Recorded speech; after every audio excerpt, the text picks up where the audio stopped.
ओम शांति। आज हम एक ऐसे व्यक्ति के प्रभाव को हम सुनना चाहेंगे जिसने सारे विश्व में और गत 5000 साल के भीतर कोई व्यक्ति नहीं हुआ, जिसको हम प्रजापिता ब्रह्मा कहते हैं। उनका जीवन का प्रभाव मेरे जीवन पर क्या हुआ, यह कहते हुए बड़ा हर्ष होता है कि मैं लौकिक में एक वैष्णव और संस्कृत का पंडित था। उन दिनों में मुझे हिंदुत्व का बड़ा ही नशा था। युवावस्था थी, करीब 19 वर्ष के आयुष्य में मुझे बाबा ने ढूंढ निकाला। मैं लौकिक में एक वाचनालय भी चलाता था, सारे वर्तमान पत्रिकाएं आती थी, पढ़ता था, परंतु बेंगलुरु से सुदूर प्रदेश में ये गुलबर्गा था, तो मुझे कभी सुनने को भी नहीं मिला, न पढ़ने को मिला ये ब्रह्मा कुमारी का नाम। अचानक ही जहाँ मैं जॉब करता था, संस्कृत पढ़ाता था, उन्होंने कहा आपको बेंगलोर जाना है। तो हम बेंगलोर गए।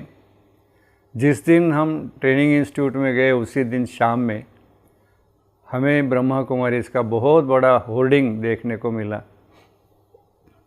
मैं उन दिनों गीतालंकार की डिग्री ले रहा था, 4 साल की। तो मुझे यही था ध्यान पर कि यहाँ कहाँ बेंगलोर में ऐसा स्थान हो जहाँ मैं गीता का चतुर्थ परीक्षा गीता अलंकार दे सकूं।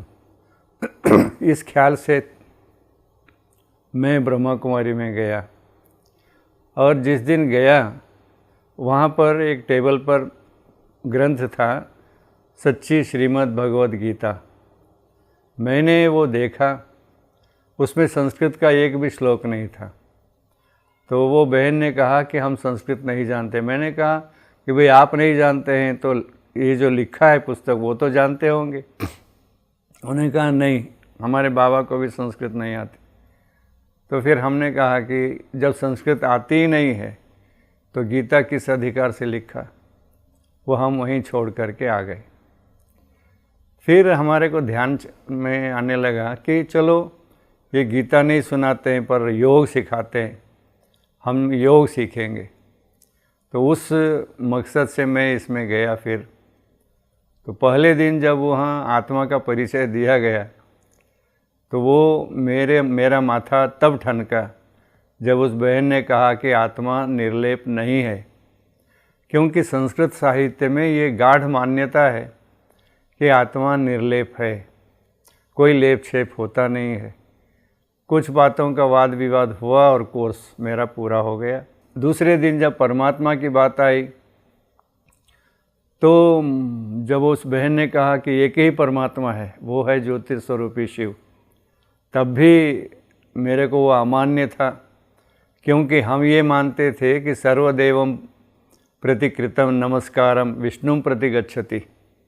आप किसी भी देवता को नमस्कार करो, भगवान को नमस्कार करो, वह नमस्कार सीधे विष्णु को प्राप्त होता है।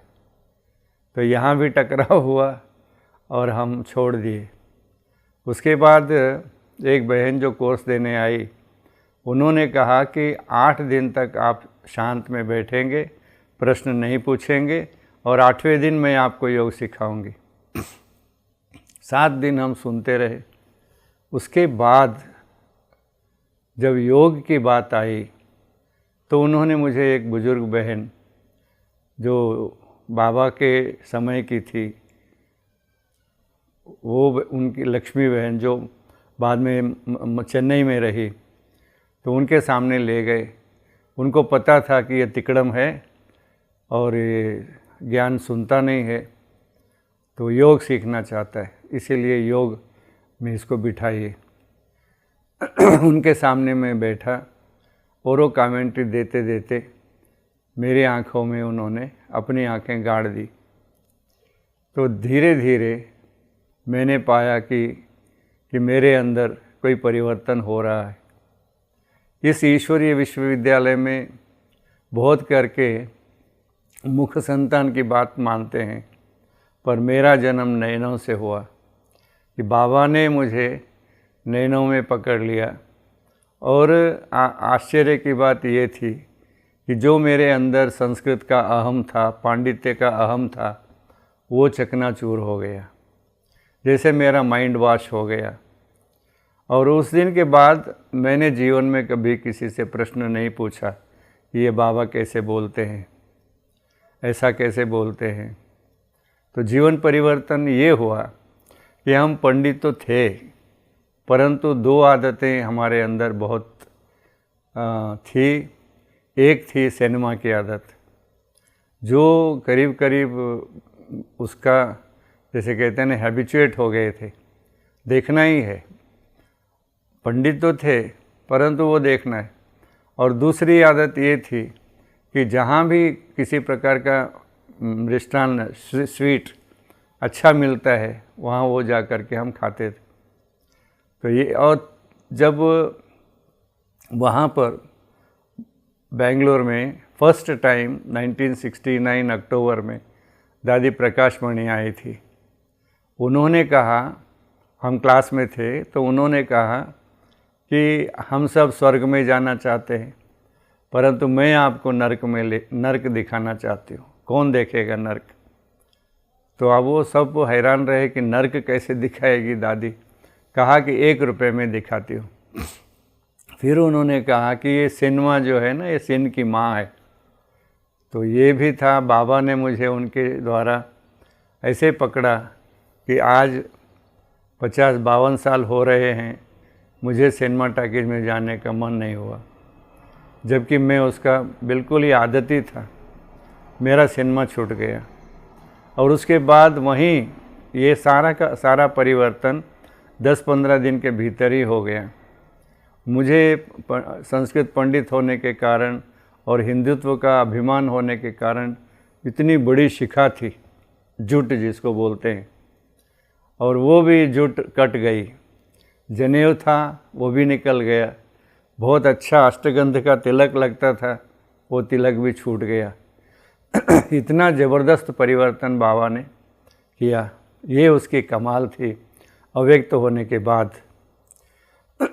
क्योंकि ऐसे कहा जाता है, मेरी मान्यता है कि बाबा अव्यक्त होकर के देख रहा था साउथ में कोई और हैं क्या।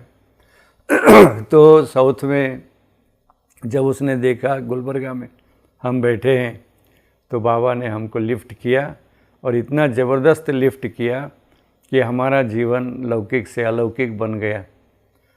और मैं जब वापस 3 मास के बाद गुलबर्गा में आया, तो उसी वर्ष माना 69 दिसंबर को मैं एक छोटा सा कमरा लेकर के सेंटर प्रारंभ किया। तो ये भी कमाल थी कि बाबा को हमने देखा नहीं था और न ही मधुबन देखा था, परंतु बाबा ने पावर इतनी भरी कि हम सेवा में लग गए। और वो परिवर्तन हमारे घर वालों को अखरने लग गया, क्योंकि उनकी धारणाएं अलग थी। वो कहते थे देखो अपना धर्म प्रिय है, गीता में भी है, स्वधर्मे निधनम श्रेयः। इसलिए अपने धर्म को नहीं छोड़ना चाहिए। पर हम कहते थे धर्म माना धारणा, यद धारयति तद धर्म। तो धारणा को धर्म बोला जाता है। तो हम तो धारणा कर रहे हैं कि वो जो बोला जा रहा है बाहर में, धर्मम सत्यम वद धर्मम चर, कि सत्य बोलो और धर्म का आचरण करो, वो हम कर रहे हैं ना, और क्या चाहिए। तो हम आगे बढ़े। भले हमारे लौकिक पिता का बहुत अपोजिशन हुआ, परंतु बाबा ने, शिव बाबा ने ब्रह्म बाबा के अव्यक्त स्वरूप में मुझे इतना पक्का शक्तिशाली बनाया कि मुझे कोई परवाह नहीं चली। हाँ, ये बात है, जैसे बाबा ने अंत में कहा निरहंकारी होना है। मुझे ज्ञान का कभी अहंकार नहीं आया, ये भी एक बाबा की विशेषता थी, जो बाबा ने अपने अंतिम शब्दों में कहा कि मुझे अहंकार नहीं आया और न ही अभी भी कोई अहम मेरे में नहीं है, ऐसा मैं मानता हूँ। क्योंकि बाबा इतना निरहंकारी था कि वो कहा जाता है ना, बाबा इतना निरहंकारी जो बच्चों को करते नमस्ते। तो वो बाबा की बातें थी हमारे जहन में, और गीता भी इस बात को मानती है कि निरहंकारी जीवन बहुत श्रेष्ठ है। क्योंकि जो वृक्ष फलदायी होता है वो झुका रहता है। ऐसे ही हम भी इस दुनिया को सुख शांति का फल देने वाले हैं, तो हमें भी झुक कर के कार्य करना चाहिए। तो ऐसा निर्विकारी जीवन बाबा ने हम सबका बनाया। इसका यही कारण होता है कि बाबा अपने जीवन, पहले लौकिक जीवन में भी बाबा श्रीवल्लभ वैष्णव संप्रदाय के थे, तो वो उनके अंदर प्रभाव था उसका कि भाई ऐसे चलना है, हमारी चलन ऐसी होनी चाहिए। तो ऐसे भी हमको ये मान्यता थी कि यद्यदाचरति श्रेष्ठस्तत्तदेवे तरोजन, जो मनुष्य आगे है, रोल मॉडल है, वो यदि वो जैसे चलता है उसको देख करके दुनिया चलती है। ऐसे ही हम ब्रह्मा बाबा के चरित्र को मैंने बहुत अच्छी तरह से परखा, पढ़ा और सुना भी दादियों के मुख से। मेरा सौभाग्य है कि जितनी भी बड़ी दादियाँ जिन्होंने अपने कंधे पर यज्ञ का भार ढो रखा था, उन सब दादियों के द्वारा बाबा के चरित्र सुनने को मिले और कुछ सीखने को मिला हर एक से। तो बाबा इन दादियों के माध्यम से सारे विश्व में जो सेवाएं करवाया वो अद्भुत अप्रतिम थी। जैसे महर्षि शिवानंद कहते थे कि इतनी माताओं कन्याओं को एक स्थान पर रखना ये कोई कम बात नहीं है। तो ऐसे ही बाबा ने हमको भी ऐसा निमित्त बनाया कि इतनी बहनें, आज 101 बहनें इस यज्ञ में गुलबर्गा यूनिट में काम करती हैं। तो ये एक विशेष बाबा की देन, बाबा का वरदान था। एक बार मैं दादा नारायण, जो बाबा के लौकिक पुत्र थे, उनसे बातचीत करते मैंने पूछा, बाबा आपको कैसे लगते? तो कहने लगे, हाँ अच्छे हैं। मेरे को लगा कि हम उनके अलौकिक बच्चे हैं, हमको कितना बाबा प्यारा लगता है। और उनकी आँखें इतनी प्यारी लगती हैं, क्योंकि उन आँखों से शिव बाबा देखता था। शिव बाबा देखते थे कि वो पारब्रह्म परमेश्वर, परम पिता, परमात्मा, प्रेम का, शांति का, आनंद का सागर जिन आँखों से देखता था, तो वो कितना सौभाग्यशाली था, पद्मापदम भाग्यशाली था, जिसकी आँखों ने हम बच्चों को अपना बना लिया। क्योंकि अपना नहीं बनाते तो आज हम कहीं कलयुगी रावण के दलदल में फंसे हुए होते, माया के मुरीद होते। परंतु आज हम उस मायावी दुनिया से बिल्कुल ही दूर हैं। ये एक हमारा सौभाग्य। न केवल हम दूर खुद हैं, बल्कि बाबा ने हमको इतना योग्य बनाया कि हम जिम्मेदारी के साथ इस यज्ञ के रक्षक बने। क्योंकि गीता के जो वचन है, मन मना भव और मध्याजी भव, तो एक तो हुआ मन मना भव कि हम उस याद में परफेक्ट रहें, हमारे संकल्प ऐसे ही हों जैसे वैदिक शास्त्र में कहा गया है, तन्मे मन शिव संकल्प मस्तु। मेरा मन शिव संकल्प वाला बने, और तो वो कल्याणकारी मंगलकारी संकल्प हमसे निकले। और दूसरा जो मध्याजी भव है, वो कहता है कि हे बच्चों, मैंने जो यज्ञ की स्थापना की है, तुम इसके भार को संभालो, इस यज्ञ के निमित्त बनो। जब निमित्त बनेंगे तो भगवान बाप का वरदान भी तुम्हारे को मिलेगा। क्योंकि वरदान माना वर्षा जो मिलता है वो मिलना ही है ऑटोमेटिक। तो वो हम सुख शांति और पवित्रता का वर्षा उस बाबा ने हमको दिया, तो वो कितना सशक्त होगा जो ऐसे ट्रांसमिट अभी भी कर रहा है। तो ऐसे निरहंकारी जीवन का गायन गीता में है, निर्विकारी जीवन का गीता में गायन है। जैसे कहा गया कि नरकस्य त्रिविधम द्वारम, नरक के 3 द्वार हैं, कामः, क्रोधः, लोभस्तथा। कोई भी नहीं छोड़ता, वो गीता का पंडित भी नहीं छोड़ता है। परंतु बाबा ने हम बच्चों को इतनी शक्ति दी ट्रांसफ़र किया भगवान की शक्ति को कि हम आज अपने अंदर अनुभव करते हैं कि ये 3 द्वार हमारे लिए बंद हैं, हम इनमें प्रवेश नहीं कर सकते, न करते हैं। तो ऐसा निर्विकारी जीवन का भी है। परंतु ये एक बात जो विशेष बाबा ने कही, निराकारी, ये या हम निराकारी स्थिति को ऐसे भी कह सकते हैं कि सामान्य स्थिति जो मानी गई है कि जागृत, स्वप्न, सुषुप्त 3 स्थितियां हैं, पर एक स्थिति जो सामान्यतः सब मानते हैं, पर एक स्थिति ऐसी है जिसको कहा जाता है तुर्यगा। तो ये तुर्यगा स्थिति ऐसी है कि जिसका कहा जाता है, जिसका सहस्र दल कमल यहाँ पर है तो वो जैसे खिल जाता है। तो ये मानते हैं कि ये आई ऑफ विज़डम या तृतीय नेत्र मिलता है, तो वो ये निराकारी स्थिति बाबा हम बच्चों की कराते हैं, क्योंकि सब साकार में होंगे, आकार में होंगे, परंतु हम निराकार माना चलते फिरते, खाते पीते, जैसे कहा गया कि हम वहाँ पर गीता में कि पश्यन श्रेणुन स्पृशन जिग्रन नशनन गच्छन, सब चलते फिरते, खाते पीते, उठते बैठते, ये ध्यान रहे कि मैं एक ज्योति स्वरूप आत्मा हूँ, जिसका कोई स्थूल आकार नहीं है, सूक्ष्माति सूक्ष्म है, अणुरे अणु अणु अणु अणुर्नियम, अणु में भी अणु इतना सूक्ष्म है जो चर्म चक्षुओं से दिखता नहीं। तो ऐसे मान्यता कि भाई इस आत्मा में निराकारी स्थिति में हम अपने 84 जन्मों की कहानी को स्पष्टतः देख पाते हैं। तो ये एक विशेष बात बाबा ने माना, प्रजापिता ब्रह्मा बाबा ने खुद अनुभव किया और सबको अनुभव कराया, और वो जो अनुभव उन्होंने करके कराया, इसी कारण से ये अनुभवी आत्मा कभी धोखा नहीं खाती है, तो हम भी कभी धोखा नहीं खाते। उस स्थिति में रह करके अपनी कर्मातीत अवस्था को प्राप्त करने का भरसक प्रयत्न करते, पुरुषार्थ करते। आज भी सब अनुभव करते हैं कि बाबा है, शिव बाबा तो है ही है। आज भी कह रहा था कि बाबा आता जाता है या इसमें ही बैठता है, उसको बैठने की ज़रूरत ही नहीं है, वो जानी जाननहार है, चतुर सुजान है।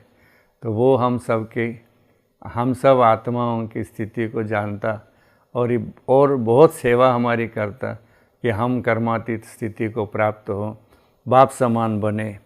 तो ये जो बाबा ने 3 शब्द कहे, उनमें से निराकारी स्थिति, ये निराकारी शब्द विनूतन है, और ये सब केवल ब्रह्मा कुमारियाँ ही समझ सकती हैं, और वो समझती भी हैं क्योंकि उतना ज्ञान का भंडार या उनके पास है। तो ऐसी बातें हम देखते हैं कि जीवन परिवर्तन होना, हमने कई भाई बहनों को अपने जीवन में देखा कि यहाँ पर कोई कुछ छोड़ता है, कोई कुछ छोड़ता है, जो कभी नहीं छोड़ा जा सकता, और न कभी किसी पंडित विद्वान ने कहा किसी को कि तुम ये छोड़ो। नहीं, बोलने में आता है, परंतु प्रैक्टिकल में कभी नहीं लाया जाता है। अब जैसे देखिए, विश्व में प्रसिद्ध है कि ब्रह्मा कुमारी माना ब्रह्मचारी। अब ब्रह्मचर्य के बारे में गीता में बहुत कहा गया है। ब्रह्मचर्य व्रते स्थितः, ब्रह्मचर्य व्रत में रह करके ही अभ्यास किया जा सकता है, परंतु कौन करता है? अब जबकि कलयुग के इस मायावी प्रपंच में, तो मायावी दुनिया में तो जिधर देखो उधर काम ही काम विकार की बोलबाला है। जैसे कहा जाता है कभी कभी एक सीता का अपहरण हुआ और वो एक रावण था, तो एक रावण को मारा जा सकता है, परंतु आज लाखों रावण है। हर आए दिन हर एक सीता का अपहरण हो रहा है। रावण ने तो सीता को छुआ नहीं, उसके ऊपर कोई आघात किया, परंतु आज तो देखा यह जाता है वो विकार भी होता है, उसको मार भी देते हैं, जला भी देते हैं, क्या करते हैं। ऐसे समय पर ये करोड़ों भाई बहनों की एक सेना शिव शक्ति तैयार है जो ब्रह्मचर्य में रहती है। न केवल ब्रह्मचर्य विकार की बात है, फिर अन्न के शुद्धि, दृष्टि की शुद्धि, कर्ण की शुद्धि, ये सारी शुद्धियाँ यहाँ हम महसूस करते हैं। ये तो एक व्यक्ति का कमाल है, क्योंकि देवदत्त से एको पुत्र, देवदत्त का एक ही पुत्र है, स एव ज्येष्ठ स एव कनिष्ठ स एव मध्यम। वही बड़ा है, वही मध्यम है, वही कनिष्ठ। तो Brahma Baba is the only child of Shiv Baba. हम उनके अलौकिक बच्चे हैं। तो एक ने इतने संसार को रचा, ये भी एक कमाल की बात थी कि अभी भी वो ब्रह्मा बाबा आज इतने वर्ष होने के बाद भी हम सब को प्रेरणा का स्रोत है और हम सब को शक्ति का स्रोत है, हम सब के जीवन को बनाने का मूलाधार है। इसीलिए उसको आज उनके स्मृति पर्व पर कोटि कोटि नमन करते हैं, अनंत धन्यवाद देते हैं। ओम शांति।